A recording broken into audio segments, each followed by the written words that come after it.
Hey guys, it's মিটি। আজকে আমি বানাবো একটা শাপলা দেখি। তার জন্য আমাদের লাগবে কিছু ক্লে এবং তার সাথে লাগবে রং এবং রং করার জন্য তুলি।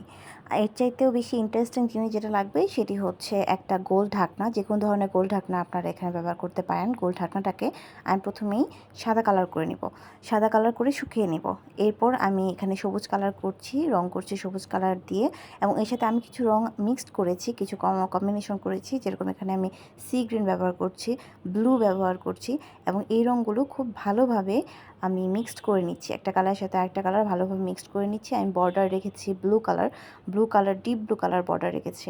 মাঝখানে আমি ব্যবহার করছি হলুদ কালারটা খুব ভালোভাবে মিক্স করে নেওয়ার পর আমরা চলে যাচ্ছি নৌকা বানানোর কাছে। নৌকা বানাতে আমাদের 2 রকমের ক্লে লাগবে। 2টা ক্লে খুব ভালোভাবে মিক্সড করার পর আমি এখানে নৌকা শেপ দিয়ে নিচ্ছি।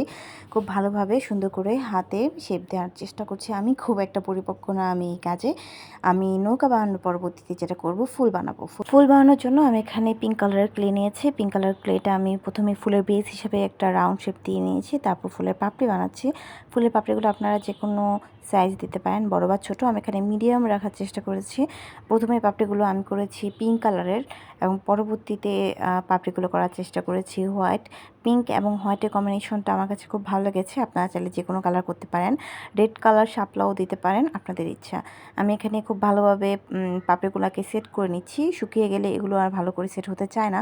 তার পরবর্তীতে আমি এখানে ব্যবহার করছি ফেভিকল আঠা।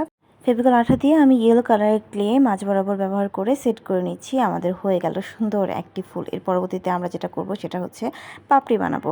তো শাপলা ফুলের যে পাতা হয়ে থাকে, পাতাগুলা হয়ে থাকে গোল শেপের। আমি এখানে সুন্দর করে পাতা বানিয়ে নিচ্ছি, আপনারা ভালো করে দেখলে বুঝতে পারবেন, এবং পাতাটাকে খুব ভালো করে কালার করে নিচ্ছি।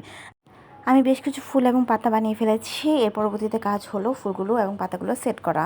তার আগে আমার বান্ধবী আমাকে পরামর্শ দিল কিছু শৈবাল এবং পাতা সুন্দর করে আর্ট করার জন্য। আমিও তার কথা মতো আর্ট করলাম, এবং এর পরবর্তী কাজ হচ্ছে গিয়ে 2টা নৌকা আমি বানিয়েছিলাম। 2টা নৌকাকে আমি আমার মন মতো সেট করেছি। পরবর্তীতে আমি ফুল এবং পাতাগুলোকে খুব সুন্দর করে সেট করে নিচ্ছি। আমি এখানে ফুল এবং পাতা সেট করতে ফেভিকল আঠা ব্যবহার করেছি। এই যে হয়ে গেল আমার শাপলা দিঘি। কেমন হয়েছে আমাকে অবশ্যই কমেন্ট করে জানাবেন। আপনাদের ভালো লাগলে বাসায় ট্রাই করতে পারেন। আপনাদেরকে অনেক অনেক ধন্যবাদ আমার ভিডিও দেখার জন্য। আমার পাশে থাকবেন।